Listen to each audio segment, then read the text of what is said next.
Hari ini gue mau menjawab sebuah pertanyaan yang sering gue dengar, yaitu, "Bang, gue udah terapin cara lu gitu ya. Gue udah ikutin nih YouTube lu, gue udah ikutin metode lu, tapi kok nggak works?" Sebenarnya gue rada bingung sih ngejawab nggak works ini gimana, maksudnya konteksnya tuh gimana. Ini mengingatkan gue sama sebuah hal gitu ya ketika gue melakukan awal-awal rekrutmen. Jadi gue mau cerita dulu ya, nggak apa-apa. Oke, ceritanya tuh gini teman-teman. Jadi ini cukup unik dan cukup menarik menurut gue sebuah cerita ini, karena ini akan menjawab pertanyaan tadi mengenai konten iklan gue kok nggak convert, konten iklan gue kok nggak works gitu. Padahal gue ngikutin cara lu. Jadi ini ada sebuah cerita yang gue harap bisa lu ambil juga takeaways-nya. Jadi waktu itu kita mencari seorang karyawan gitu ya. Dan akhirnya kita udah sempat hire karyawan itu. Katakanlah namanya Susan gitu. Karyawan namanya Susan. Nah, setelah masuk ke dalam tim kita gitu, masa probation dan segala macam gitu ya. Partner gue bilang, "Bro, Susan ini nggak perform." Gitu. Susan ini nggak perform. Jadi ada sebuah statement tuh, Susan nggak perform nih, nggak bagus. Sebenarnya gue cukup wondering gitu ya. Maksud nggak perform ini seperti apa? Jadi kebanyakan orang atau mungkin lu merasakan gitu ya. Kayak bos lu tuh cuma ngasih sebuah target kayak, "Well, kita mesti perform guys. Omset 1 miliar ya." Habis itu di akhir bulan nanya lagi, "Wah, kita nggak nyampe nih. So kayak kalian nggak perform." Gitu. Jadi di judge tuh langsung nggak performnya. Tapi menurut gua kita harus bisa mendefine. Kalau lu tertarik buat belajar lebih dalam, gimana caranya buat melipat gandakan uang lewat digital selling? Gua ada grup eksklusif di mana nantinya kita bisa berinteraksi secara langsung, ambil semua materi gue, kita bisa ngobrol secara personal untuk bisa bantu lu dapetin income yang lebih banyak lagi di dunia digital selling ini. Tinggal klik aja link di description dan kita balik lagi ke materi hari ini ya. Apa itu nggak perform? Gue tanya sama partner gue, coba lu spesifikasikan maksudnya nggak perform itu gimana? Ya nggak perform, nggak mencapai target bro. Jadi kita hire percuma gitu, kita masuk ini percuma karena dia nggak perform, nggak mencapai target. Oke, jadi mencapai target itu seperti apa? Gue tanya lagi dong sama partner gue. Maksud lu mencapai target itu yang seperti apa? Ya nyampe target sales kita gitu, target omset kita. Lu kasih tahu nggak bahwa oh lu tuh harus ngelihat gitu target sales kita tuh berapa dan segala macam. Nah, dia bilang enggak sih, gue cuma ngasih tahu aja, ngasih ngasih perintah aja bahwa oke lu mesti nyampe target sales kita atau target omset kita. Nah, menurut gue gitu ya, ketika kita tuh harusnya mendefine nggak perform itu menjadi sesuatu yang misalkan contohnya ya, oke, Susan ini tidak melakukan action plan day to day untuk naikin sales. Jadi ternyata Susan ini cuman apa? Cuman ngelakuin kegiatan administrasi. Jadi kayak, Susan, lu ngelakuin gak sih ini? Action plan-nya udah ada loh buat naikin sales. Oh iya, saya nggak tahu Pak. Saya pikir yang ini juga action plan buat naikin sales. Enggak, itu administrasi. Jadi kita harus kasih tahu. Terus Susan ini ternyata suka telat balas chat atau lama gitu, mau telat lama. Lama balas chat. Jadi indikator perform yang diinginkan oleh partner gue juga sebenarnya kecepatan balas chat. Oh yaudah, ini dikomunikasikan nggak? Belum sih. Nah, harus dikomunikasikan. Jadi ada juga tidak menyumbang ide. Menyumbang ide. Jadi kalau kita nggak mau komunikasikan ini di awal, of course ini label nggak performnya terlalu terlalu apa namanya terlalu bias menurut gue, terlalu lebar gitu loh. Jadi harusnya di day one Susan masuk, kita harus bilang, Susan, ini ada action plan day to day buat naikin sales. Lu fokus di sini, jangan kelamaan di administrasi. Kalau lu merasa administrasi banyak, suruh tim lain lah yang kerjain, karena lu adalah sales, katakanlah seperti itu. Kemudian gue pengen balas chat ini maksimal 30 menit, jadi dikasih tahu nih di awal, clear gitu di awal. Ada juga gue pengen lu nyumbang ide setiap seminggu sekali ya buat naikin sales kita ya, karena kalau enggak nanti gue bakal nilai lu nggak perform karena lu nggak tahu nih apa yang terjadi di lapangan, contohnya seperti itu. Jadi kayak define nggak perform. Nah, ini juga berlaku untuk ad kreatif.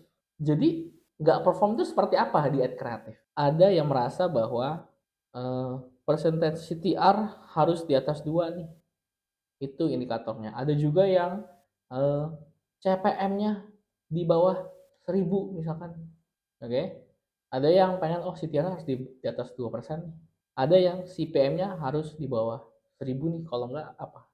Ada yang CPL-nya harus di bawah 15.000. Nah, buat gue pribadi gitu ya, gue sih lebih penting si CPR ini di bawah 30% dari. Oke? Jadi kalau buat gue pribadi, yang terpenting adalah yang ini. Gue nggak peduli mau CTR dia 0,5%, mau 0,1% kayak CPM yang mahal, selama CPR-nya ternyata 30%, ini perform. Oke, jadi ini cara gue untuk menilai gitu ya. Jadi inilah yang paling penting. Oke, jadi pertanyaannya adalah gimana gimana biar CPR di bawah 30% dari profit? Ya kan? Ini kan yang menjadi pertanyaannya. So, apa yang mesti gue lakukan? Gue lakukan nih, biar CPR-nya di bawah 30%. Nah, of course kita bikin konten iklan. Tapi yang lebih penting daripada konten iklan adalah evaluasi berkala. Ya, evaluasi berkala. Maksudnya gimana tuh evaluasi berkala? Jadi ini adalah learning, kita membuat sebuah learning curve. Learning process gitu ya dalam sebuah konten iklan kita. Nah, gue akan mengajari kepada kalian, gue akan ajarin gimana caranya gue membuat learning curve untuk konten gue, sehingga ketika nanti buat konten iklan, lama-lama CPR gue akan turun ke bawah 30%. Oke? Jadi yang perlu lakukan adalah membuat sebuah tabel. Yang pertama gue buat, ini adalah gue memisahkan konten gue berdasarkan tema. Jadi yang pertama yang pengen gue bikin, katakanlah adalah tentang konten-konten yang terkait tentang emosional gitu ya. Jadi kayak ini konten-konten emosional di sini nih. Ada apa aja sih konten emosional? Oke, konten emosional misalkan gue bikin tentang, ini gue contohnya gue lagi jualan sebuah kelas forex katakanlah, kelas saham, kelas forex. Capek hidup susah gitu ya, capek hidup susah karena nggak ada duit. Ini tipikal kelas ini banget ya, keuangan gitu ya. Terus ada juga diremehin sama orang tua, lu ngapain sih, kerjain apa sih, kok nggak maju-maju gitu ya. Terus diremehin sama temen, ini juga bisa kan, diremehin istri, ini juga bisa loh. Jadi banyak banget, capek hidup susah, nggak ada duit, emosional. Jadi ini adalah konten-konten yang sifatnya emosional.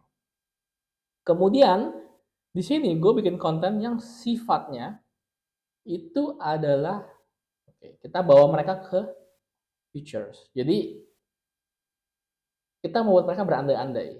Jadi kita membuat mereka seperti bermimpi. Nah, di sini ada tentang bisa beli rumah impian. Terus bisa jalan-jalan. Beli mobil. Oke, kita membuat mereka bermimpi. Gitu ya. Berandai-andai. Kemudian ada juga katakanlah ini yang bentuknya adalah proof, social proof gitu ya. Jadi kasih lihat rekening itu juga bisa. Terus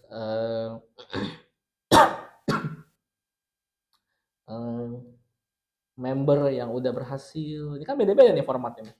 Jadi kita pecah-pecah dulu nih berdasarkan segmen-segmen. Jadi kita tahu nih, ini kita mau nyasar yang mana aja. Nah, di sini ini adalah spending.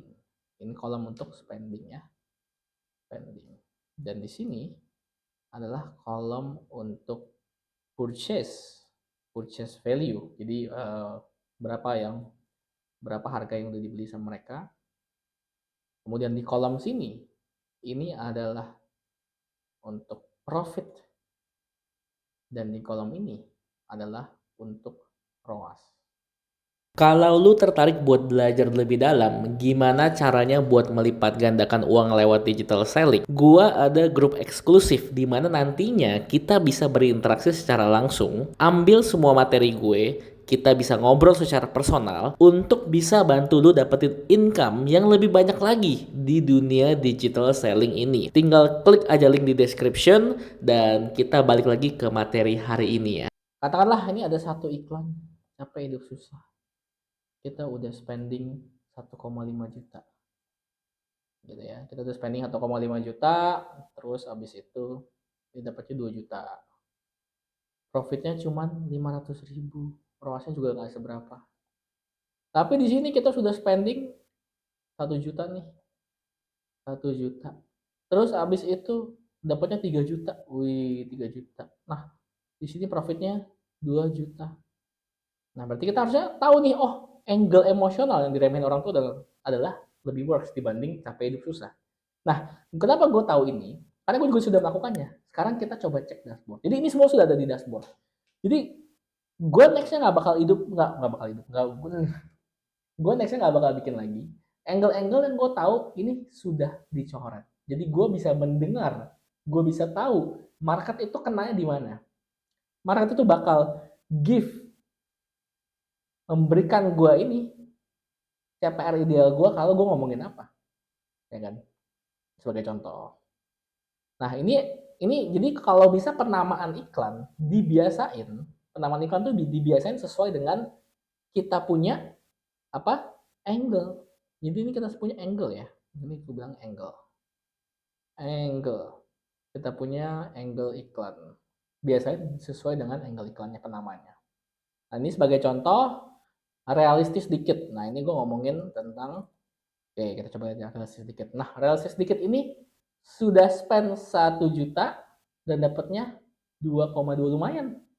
Jadi gue bisa tahu, oh konten tentang realistis dikit kayak, bro lu realistis dikit lah, nggak mungkin kayak dari forex lu bisa kaya. Nah itu kan menjawab ibaratnya keraguan orang terhadap sebuah grup forex katakanlah ya. Jadi oh ternyata menjawab keraguan ini works. Terus ada juga yang menurut gue menarik itu adalah misalkan paling miskin. Jadi gue ngenain juga ke mereka, lu paling miskin gak sih di keluarga lu? Nanti gue udah spend 4 juta, 7,6 dapatnya lumayan sih 3 jutaan, jadi hampir 2. Tapi lama-lama udah nggak works. Nah yang paling works itu adalah tentang, kalau gue ngomongin tentang orang tua kalau nggak salah, nyenengin orang tua. Lu pengen gak sih nyenengin orang tua lu? Kita memberikan sebuah future hope gitu, nyenengin orang tua. Jadi orang tua tuh works gitu, kalau mau ngomongin emosional. Terus abis itu hidup susah, ini apa nih? Capek hidup susah, oke, nggak terlalu. Dan ngikutin sinyal, nggak percaya, nggak pernah percaya sinyal. Coba lihat, ini juga oke. Tapi yang paling winning tadi apa? Tentang ngomongin orang tua, ngomongin tentang miskin. Jadi buat gue pribadi, gitu ya, ngomongin tentang miskin sama membuat mereka menjawab keraguan mereka, gitu ya. Jadi oh gue nggak usah ngomongin tentang temen, karena tadi ada gue tentang temen juga kayak di apa ya tentang temen ya. Coba kita ketik ya, temen. Jauhin temen lo yang ibaratnya masih nggak membawa lo kemajuan lah gitu. Jadi ini tentang temen kurang relate. Ada juga tentang istri sebenarnya. Lihat ya, udah spending berapa? 2,3. Dapatnya 2,6. Berarti artinya, oh orang yang dapat iklan ini lebih kena kalau ngomongin orang tua dibanding pasangan gitu. Jadi ya seperti itulah ya.